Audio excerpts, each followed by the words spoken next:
nyo dyan mga boss. At pati na rin sa ating mga OFW na walang sawang nanonood sa akin. At kung kayo ay hindi pa nakakapag-subscribe, pakiclick na lang tong button na to, pati na rin ang ating notification bell para updated kayo sa ating bagong luto. Ngayon, tayo ay magluluto ng dinuguan. Ito ay requested ng aking kaibigan na si Paring Kevin. Gusto nyo na matikman yung dinuguan na may gata eh. So, ito yung aking mga gamitin. Ito yung ating dugo. Nilagyan ko na siya ng 3 kutsarang suka para hindi mamuy yung ating dugo. At ito yung aking ito yung nakakuha ko ng ng laman loob ng baboy, kung tawagin nila pork stomach. At ito yung belly, ginayat ko lang siya ng maninipis na ganda, parang pang minuto lang.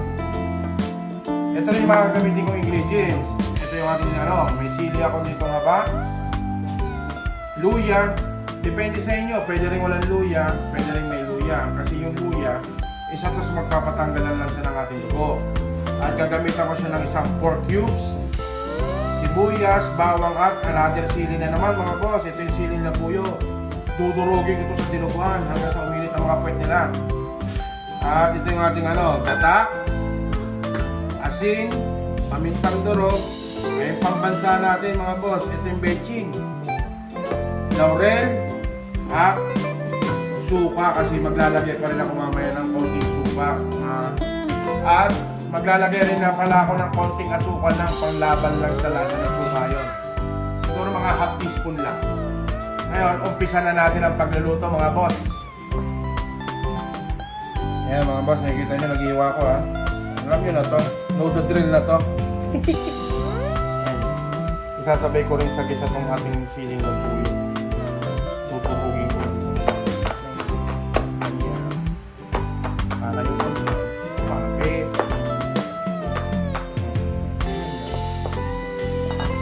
Ayan naman gagawin natin. Pipit-pitin ko lang to. Okay, pugasan lang natin ang ating luya.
Ginayat ko lang din siya maliliit.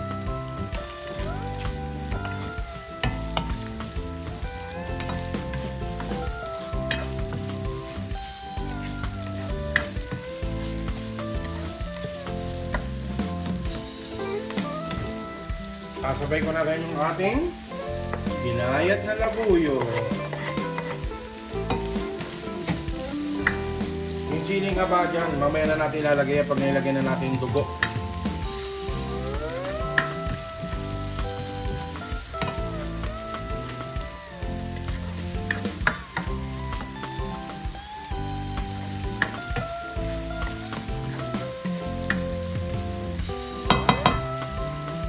Ayun lang natin kahit mga 1 minuto.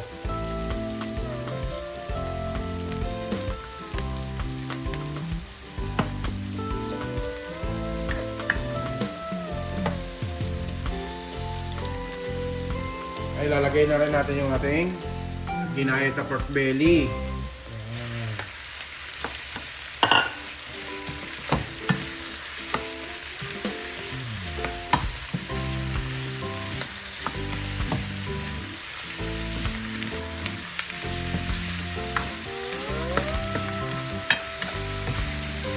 Tutustahin lang natin ito mga boss, itong belly na to.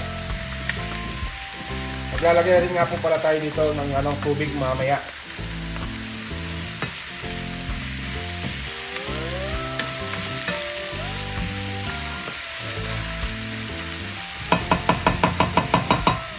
Ngayon, balikan natin siya mga boss. Takpan muna natin. Yan, check natin to. Ayun. Ayan, nakikita niyo yung mga boss. Medyo natutusta-tusta na siya ng konti-konti. Lagyan na natin siya ng paminta muna. Paminta.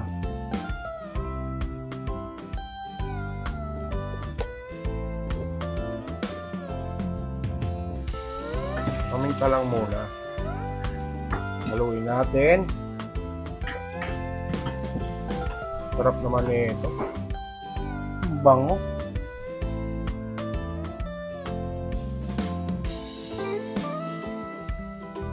Ilalagay ko na rin yung yung laman loob ng baboy, mga boss.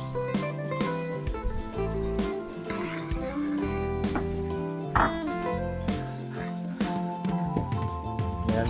Haluin ko lang din. Tanggal.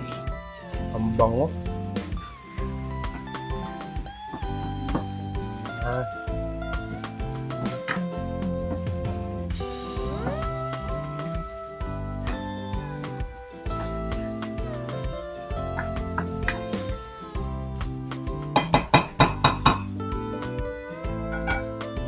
Maglalagay nga rin pala ako ng isang basong tubig, yan. Dagdagan pa natin ng kalahati.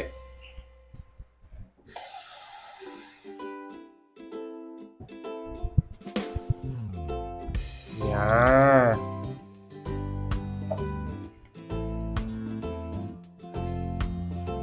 Para lumambot lalo yung ating karneng baboy. Yan. Lutuin lang natin yung karneng baboy. Siguro balikan natin siya mga 15 to 20 minutes. Let's check natin. Yan, check natin mga boss kung malambot yung ating karne.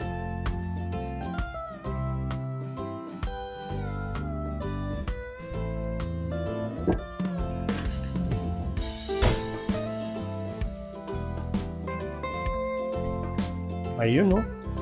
Medyo na. Lambot na.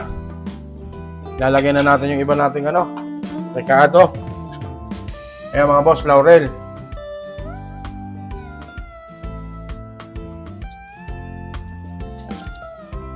Ayan, lalagyan rin ako ng isang pork cubes. Ayan, haluin lang natin.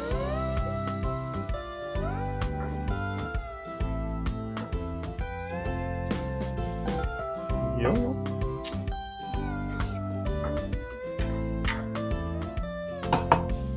Sarap ang hanggang naman yan, tol. Lalagyan na natin yung ating tugo. Yan, ganyan natin para hindi yung yan. Ginaganyan, ni-stir para hindi mamuo.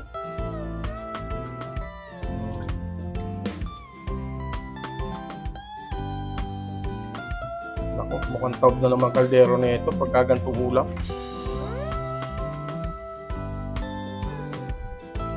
Pumutin natin, sayang. Yun. Lalo na mga boss, kung nasa mga Bicolano dyan, sarap na ito sa pansit bato. Sinasabaw ko sa pansit bato yan.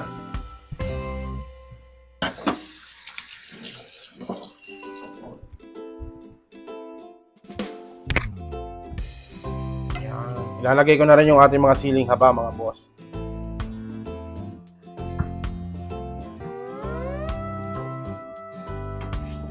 Oh, sarap nito. Naku. Lutuin lang natin yan. Yan.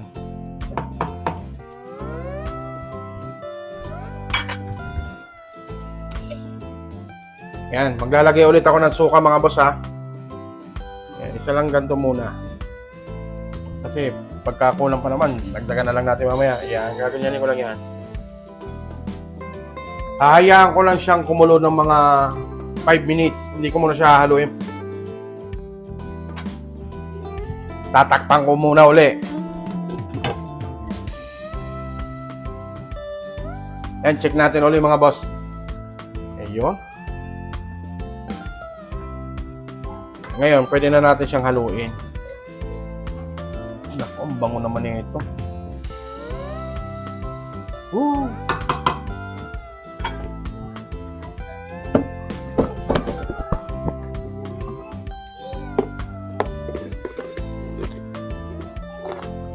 Ayan mga boss ha, half teaspoon lang. Half teaspoon ng pulang asukal lang ang nilagay ko.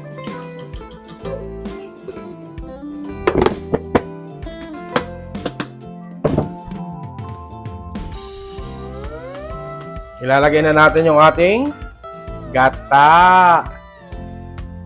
Ayun.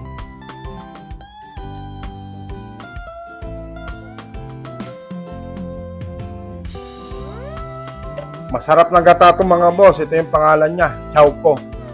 One of the best na gata rito sa sa state. Haluin lang natin.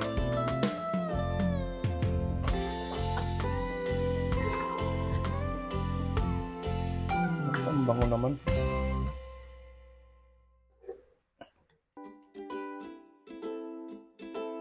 Lutuin lang natin yung gata.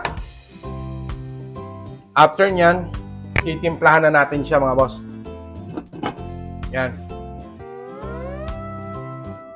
Yan mga boss, check na natin. Naku po. Sarap. Ngayon, maglalagay na tayo ng pampalasa. And after nyan, alam nyo na. Kainan yan. Ito boss, betchin. Konti lang.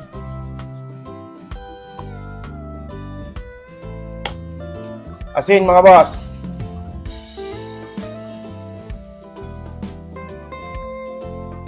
Sakto lang muna. Titikman muna natin. Pag matabang, dagdag.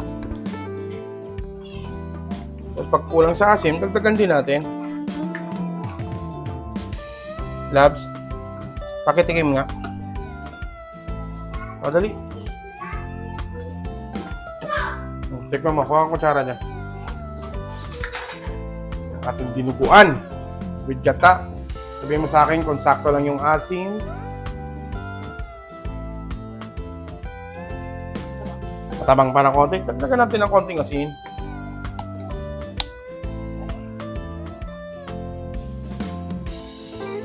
Dagdagan natin ng asin mga boss. Matabang pa raw eh. Tikman mo ulit.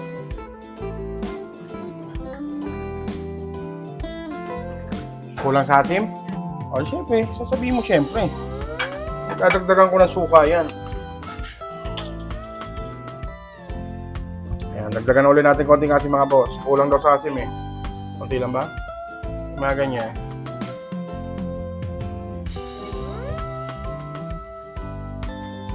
Ayan, haluin lang natin saglit at titikman ni Madam.